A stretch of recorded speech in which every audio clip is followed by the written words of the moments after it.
Bomba! Grande jornal americano Wall Street Journal diz que há sim um golpe de Estado no Brasil, mas quem deu foi o STF. Para tudo que você está fazendo e senta na cadeira para ver isso que é incrível. Aliás, senta aí por duas razões.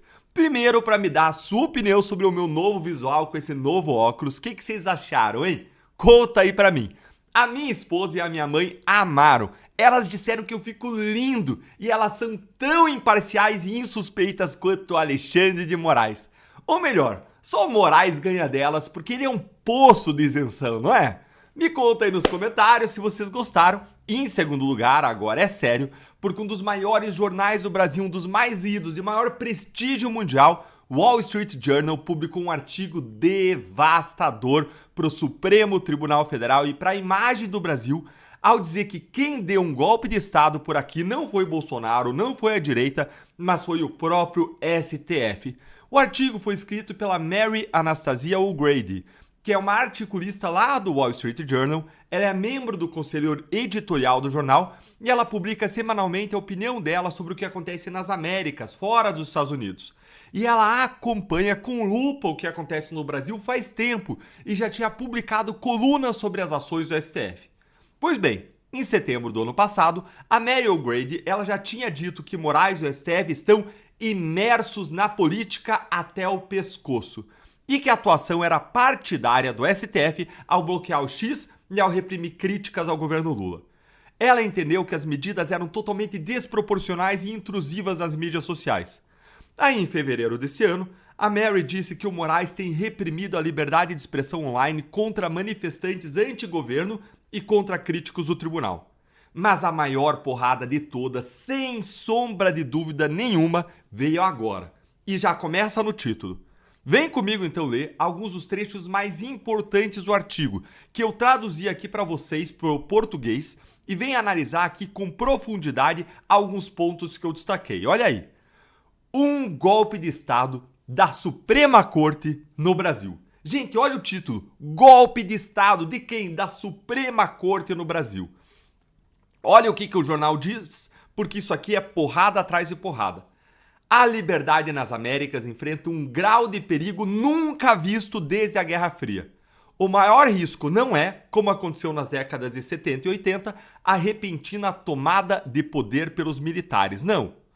Ainda não é tarde para resgatar o Brasil de um retrocesso semelhante à ditadura. Acontecimentos recentes oferecem esperança de que uma tomada gradual de poder, em curso há 6 anos, possa ser revertida. Que tomada de poder é essa? Vamos ver o que ela diz e como reverter. Ela vai contar isso no artigo. E vejam bem, ela está dizendo aqui, com todas as letras, que o Brasil está quase se tornando uma ditadura, que falta pouco para isso, que não é tarde ainda para evitar que isso aconteça, o que só vai depender de nós. E as referências que ela usou aqui no artigo são das ditaduras aqui da Venezuela, de El Salvador, para dizer que o Brasil está rumando para o mesmo buraco ditatorial. E quem que é o responsável por tomar o Brasil, transformar ele numa ditadura? Quem? Vamos dar uma olhadinha aqui, ó.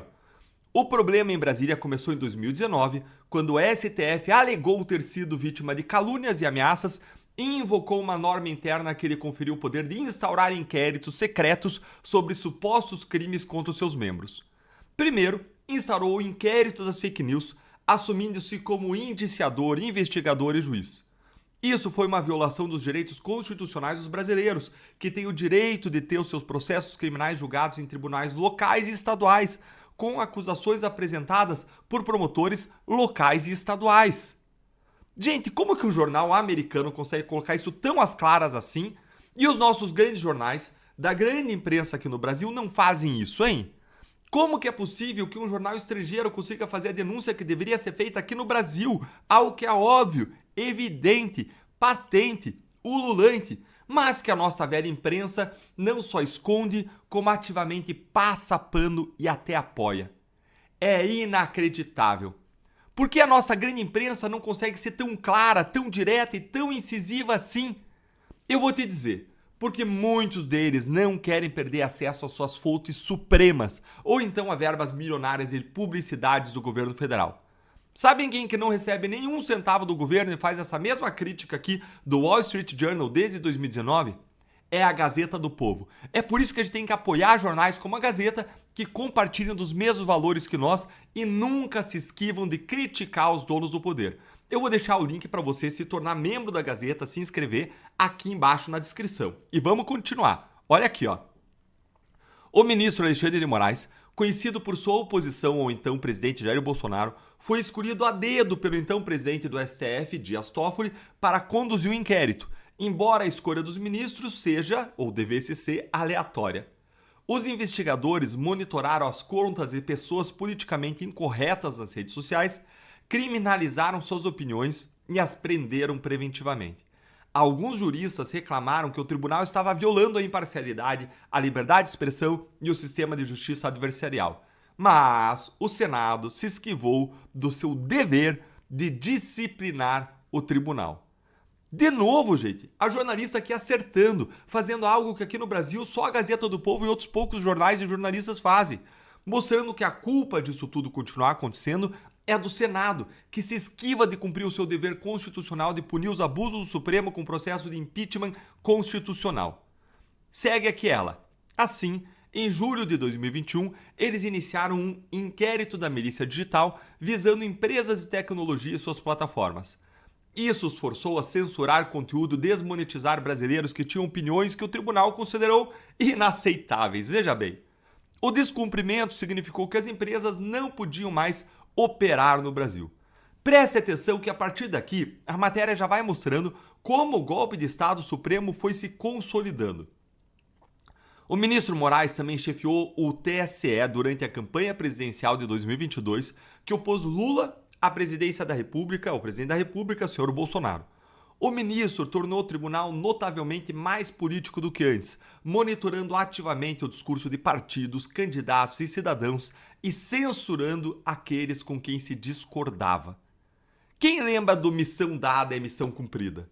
Quem lembra da censura ao documentário do Brasil Paralelo? Quem lembra da censura à Gazeta do Povo, aos vídeos do Bolsonaro associando Lula às ditaduras e à corrupção, ao vídeo do Nicolas, do Faz o L? Eu lembro de tudo isso, gente. Olha aqui, o senhor da Silva tomou posse sem incidentes em 1º de janeiro de 2023. Mas uma semana depois, um grupo de bolsonaristas marchou em direção a prédios federais em Brasília. Algumas pessoas entraram onde houve violência e vandalismo. O tribunal classificou a ação como uma tentativa de golpe, mas a maioria dos envolvidos parecia ser formada por marginais de tênis vagando pelo local sem armas. Nenhum soldado saiu das instalações militares. Meu Deus do céu, gente, até o Wall Street Journal sabe que aquilo não foi um golpe de Estado, foi vandalismo. Foram crimes de danos, que têm que ser punidos, mas não golpe de Estado. Mas o verdadeiro golpe estava dado, olha aqui. O ministro Moraes instaurou 3 novos inquéritos secretos. Cerca de 1.500 suspeitos foram presos e alguns permaneceram presos por até 1 ano, aguardando o julgamento. Alguns foram condenados a penas severas por transgressões menores. Em um país onde a violência da esquerda é recebida com compreensão, as punições pareceram, em muitos casos, indevidamente severas. O tribunal alegou conspiração e iniciou investigações com o objetivo de desvendar a desinformação disseminada por autores intelectuais e instigadores do motim do 8 de janeiro. Bolsonaro e seu círculo íntimo ainda enfrentam julgamentos por supostamente planejarem um golpe. Que clareza, gente! Até a hipocrisia da esquerda oportunista e violenta, que já fez quebra-quebra bem pior na Praça dos Três Poderes, foi colocada no artigo. Mas ninguém da esquerda foi condenado a 17 anos de prisão por golpe de Estado, não. E olha o que ela segue dizendo. Vamos encerrar aqui, ó. Não importa o que você pensa do senhor Bolsonaro. Está claro que a política tomou conta do STF, da Corte. A direita no Senado brasileiro está tentando mobilizar os votos necessários para impeachment do ministro Alexandre de Moraes e restaurar a imparcialidade judicial. As elites estão começando a reclamar dos juízes embriagados de poder. Infelizmente, as tarifas de 50% do presidente Trump sobre as importações brasileiras impulsionaram o nacionalismo e o apoio ao senhor da Silva. Mas a decisão do Tesouro dos Estados Unidos no mês passado de impor sanções ao senhor de Moraes parece ter chamado a atenção dos outros membros da corte, que sem dúvida entendem que pode haver mais por vir se o Brasil não encontrar uma maneira de restaurar o Estado de Direito. Vou reler essa última frase aqui porque ela é muito importante. Olha só, presta atenção aqui, ó.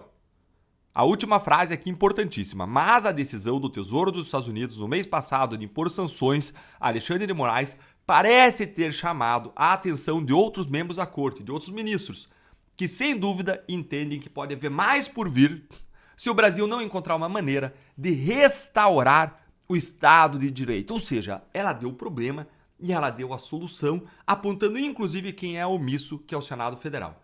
É isso aí, gente. Como ela disse aí na solução, pode haver mais por vir. Magnitsky neles. Sem mais, gente, eu vou deixar o comentário sobre esse trecho final desse artigo formidável, estupendo para vocês. Um grande abraço, até o próximo vídeo e não esquece, para apoiar jornalismo de qualidade, segue um link aqui com uma promoção para quem segue o canal aqui para assinar a Gazeta do Povo e ter acesso a todo um conjunto de conteúdo de qualidade e acesso a colunas como a minha, que eu vou publicar agora essa semana, do Marcel Van Hatten, do Nicolas Ferreira e de muita gente boa lá no jornal. Um grande abraço, encontro vocês lá dentro.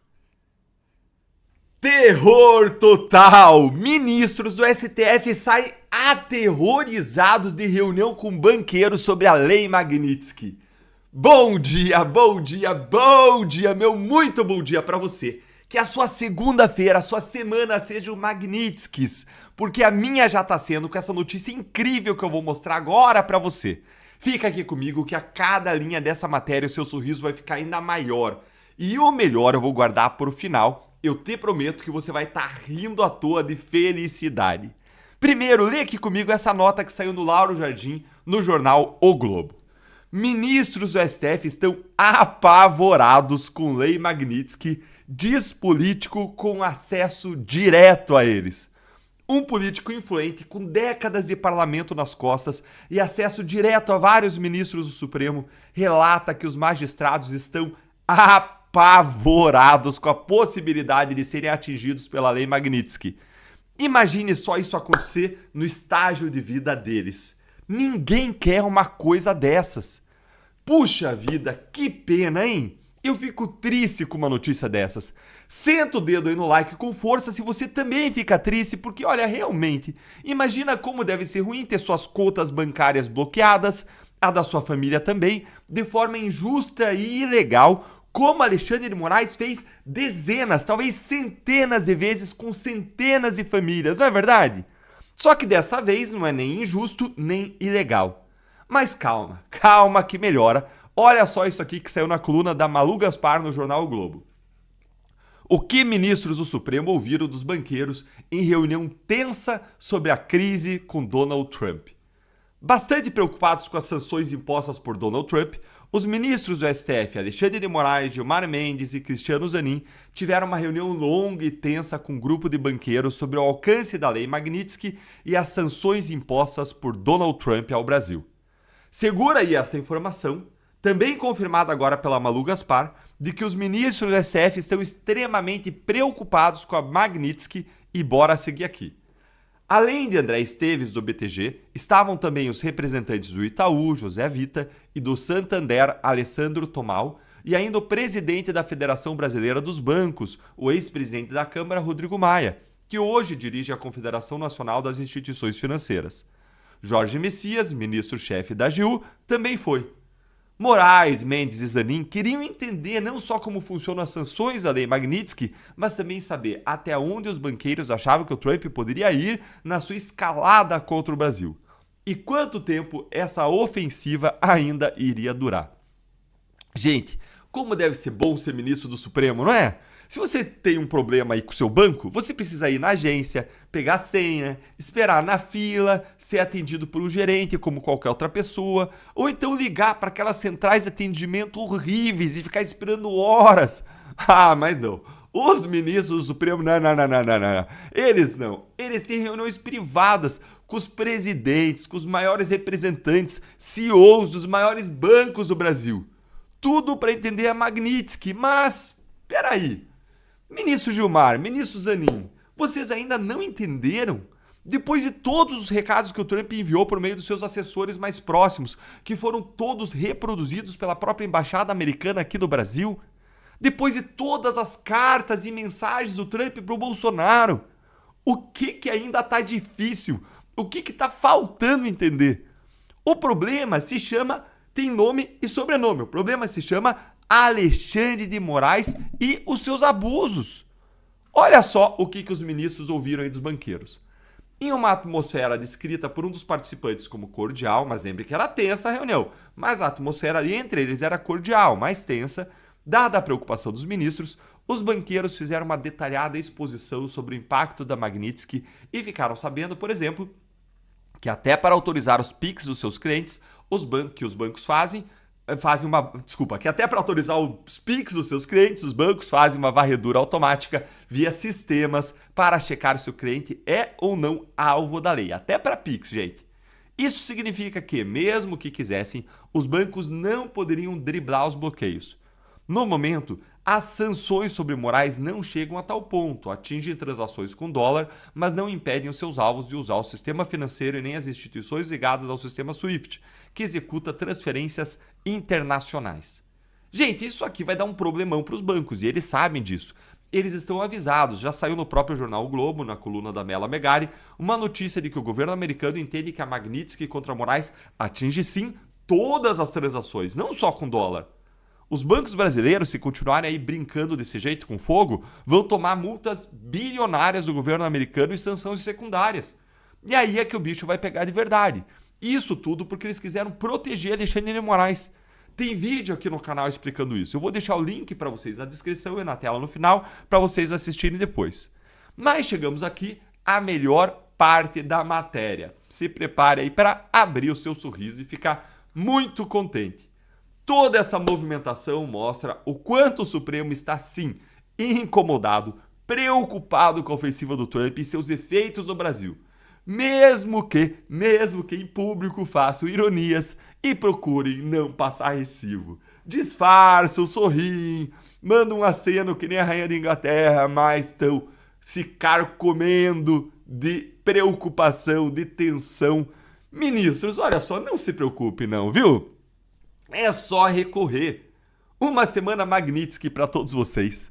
Um grande abraço e até o próximo vídeo. E se você é cristão como eu e quer aprender a olhar para a realidade política e social do Brasil a partir da Bíblia, trava aí na sua agenda para assistir a aula magna que eu vou dar na terça que vem à noite com a Cris Correia, chamada A Guerra Cultural, a Batalha pela Sua Mente. Essa aula vai ser aqui no YouTube. Mas nessa semana eu vou trazer uma série de lives no Instagram com Lamartine Pozella, Theo Hayashi, Marcel Van Hatten, Iago Martins sobre religião e política. Outras pessoas também vão dar aulas parecidas, vão fazer lives parecidas em outros canais para a gente trazer uma visão cristã sobre os temas sociais e políticos do Brasil. Então me acompanha também lá no Instagram que você vai gostar. Dentre os temas que a gente vai falar nessa semana estão: os políticos cristãos se parecem com Cristo? Hein? Política é coisa do diabo? Será? Evangélicos são uma ameaça?